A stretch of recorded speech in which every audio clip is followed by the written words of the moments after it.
Hello, my friends. Welcome back to the channel. I'm Old Man Abin, and the purpose of this channel is to help high schoolers and young adults navigate their way through the world that they find themselves in. It's pretty complicated.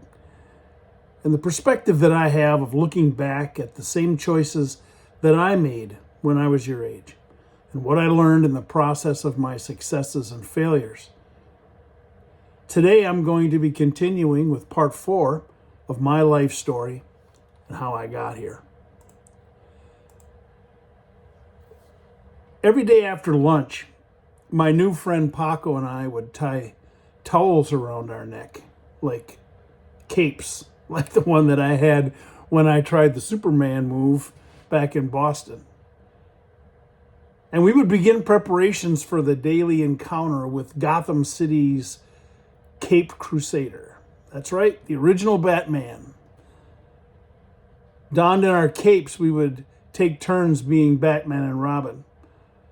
My Uncle Bob had a bunch of empty cardboard boxes in Mary's garage, and they became supervillains to be vanquished by Paco and I. And we fought them daily by throwing them at each other and then yelling pow or wham when we punched them, just like the original TV show. And when we were lucky enough to find a dime on the ground, we would spend it in 10-cent toy machines. They're the ones that give out the little plastic bubbles with the little toys in them. And they would give out Batman rings. And every day at the same bat time and the same bat channel for our favorite show, we would go and watch our favorite superhero. Life was the best it had ever been for me. I was happy, really, truly happy for the first time. But the arguments between Mom and Mary were almost constant now. Because I was so young, I really didn't know what they were fighting about, just that it was loud and it was a lot. And one day, my mom announced that we were moving back to Boston to live with her sister. And my world came crashing down. For the first time in my life, I cared about something. And for the first time in my life, I had a friend. And I had a reason to stay. In Boston, Mom and I had no attachments. Moving to California was easy because I had nothing to hold me back in Boston. I didn't really feel attached to Mom when we lived there. She was just a person who shared the apartment with me. She never really had any actual involvement in my life. She was a familiar presence, I guess, but I always had pretty much taken care of myself. But now it was different. I had something that I really, truly loved. And I begged her to let me stay. But she said, nope, we were moving, and that was it. I asked Mama Rosa if I could live with her and Paco. And she hugged me against her knees, and she tearfully told me that she wished I could, but it wasn't possible. And all too soon, I found myself waving goodbye to my best friend, mi compadre, Paco, out the back window of my Aunt Mary's car as she drove us to the airport. And I just knew that I would never be happy again. I knew that I would always be sad and alone from that day on. Well, we flew into Boston on a big silver plane. And I remember watching the clouds out the window during the flight. The plane had propellers on it. It wasn't a jet. And I remember sitting at the window and looking at the propellers and the wing and the clouds as we made that trip. We landed back in Boston and moved in with my mom's sister, Pauline, and her family. Aunt Pauline was really an actual aunt. I don't think Mary was. I called her Aunt Mary and Uncle Bob, but I'm not sure that they were actually relatives in any way. I think they were just people that my mom knew. Now, Aunt Pauline lived with her husband, John, and her 2 sons and her 2 daughters. It was a madhouse. And even though I was sad, eventually I grew to love it there. My Aunt Pauline doted on her kids, and she immediately pulled me into the nest with them. And I remember how Aunt Pauline's loving spirit totally disarmed me. She had a way of knowing how to reach me and make me know that I could trust her. Now, Mom was cold and distant as usual. But Aunt Pauline was generous and kind, and she had a sweet personality, and she was always smiling and laughing. She always was ready with a hug and was constantly telling me what a great kid I was. I was not used to that. I pretty much was ignored by Mom, and Mary just seemed to be mad at me all the time for doing stuff I shouldn't be doing. Not that I blame her. After the Kool-Aid thing and the eggs against the side of a house and finding Uncle Bob's leg, I was a handful, and I was hard to wrangle. Now, Uncle John, he had his own painting business, and so he was gone from early morning until almost dark pretty much every day, and he worked a lot of Saturdays too. He was a good man, and his kids loved him, and he was the first real positive male influence that I ever experienced in my life. When we were living with Aunt Pauline, my mom would disappear for sometimes weeks, even months at a time. And to be honest, I didn't really notice or care, because being with my cousins and Aunt Pauline made me feel so loved and cared for that I kind of forgot about Mom. I didn't really care where she was or what she was doing. To be honest, I didn't really miss her at all. I know it sounds terrible, but as I'm writing, making this video, saying these words, I realized that Mom actually treated me more like a pet than her child. She provided a roof over my head.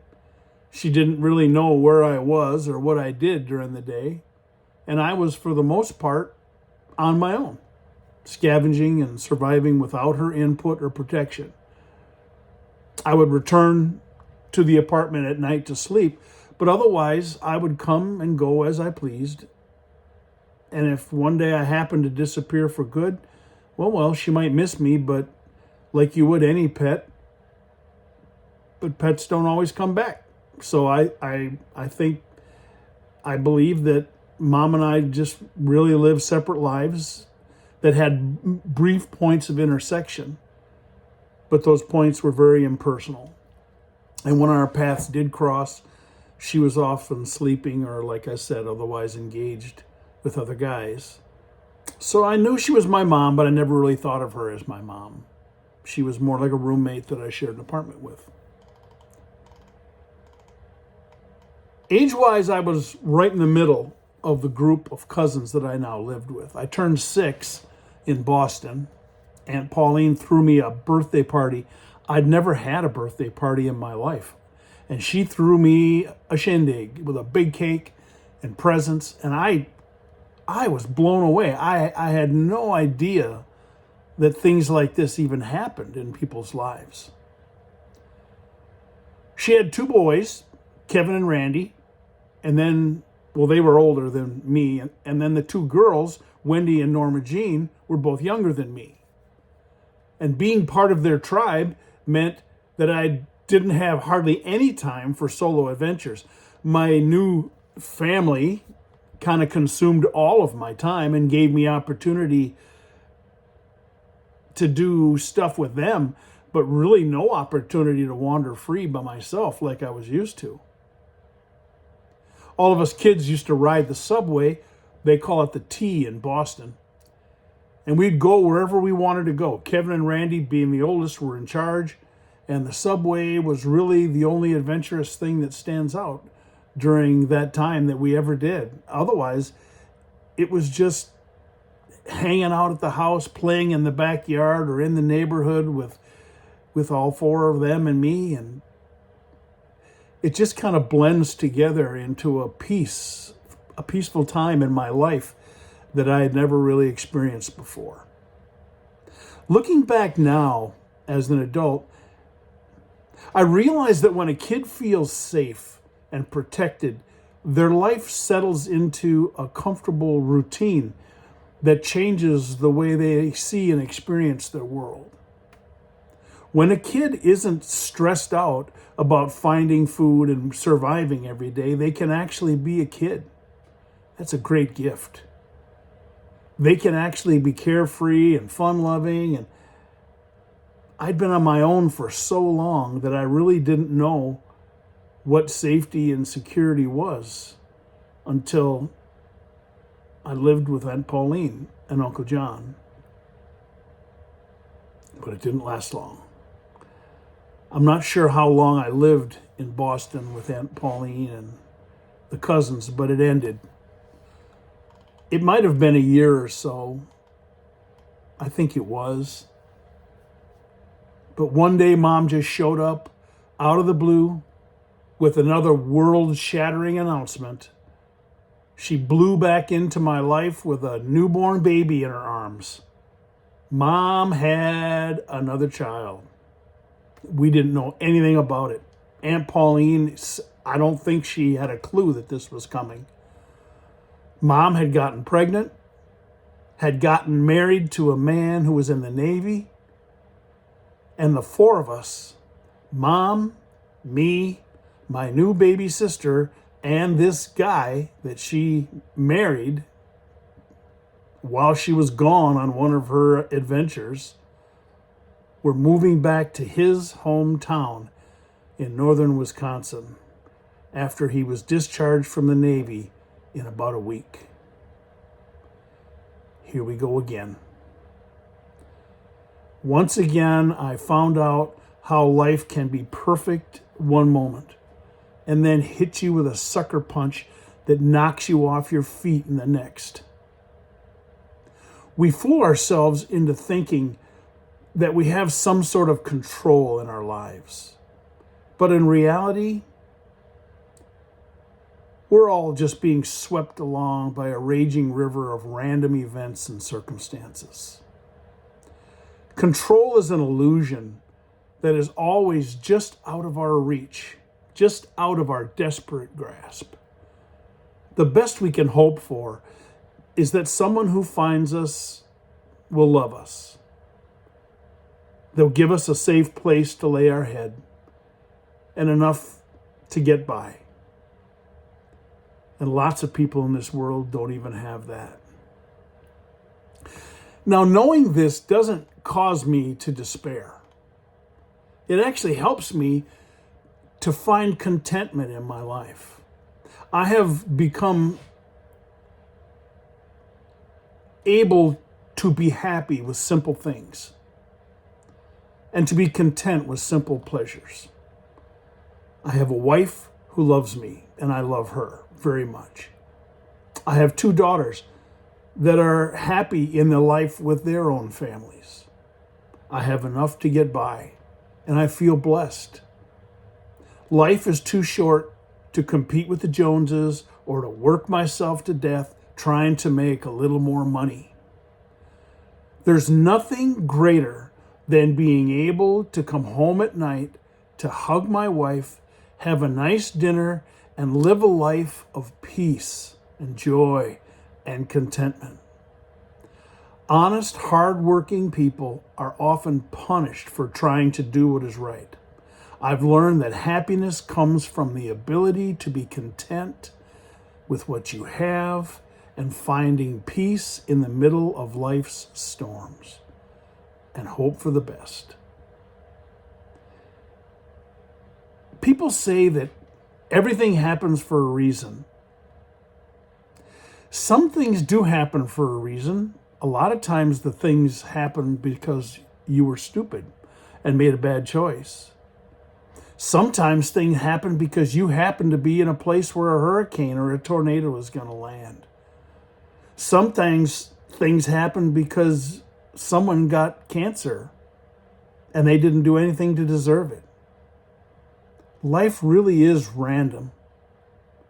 And if you believe in God, and I do believe in God, but I don't believe that God takes every single thing that happens to you every single day and decides, today you get cancer. Tomorrow you're going to get hit by a car. That's not how God works. We live in a place that is hard. We live in a place that is full of chaos. And God may intervene in a life, but he doesn't always. And sometimes things happen just because we live in a place that is full of hard, terrible, scary things. But I find hope and I find peace in that. Life is beautiful, and it makes me be thankful for my health and for what I have,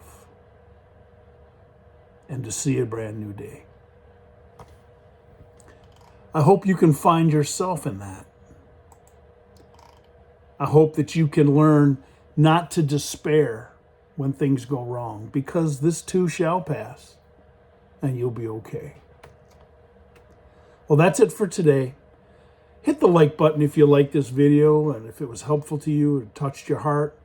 Subscribe to the channel if you want to see more, and I would love to hear comments from you. Give me some topics. Give me some things to talk about, maybe that you're struggling with or that interest you. Have a great day, my friends. We'll see you on the next one.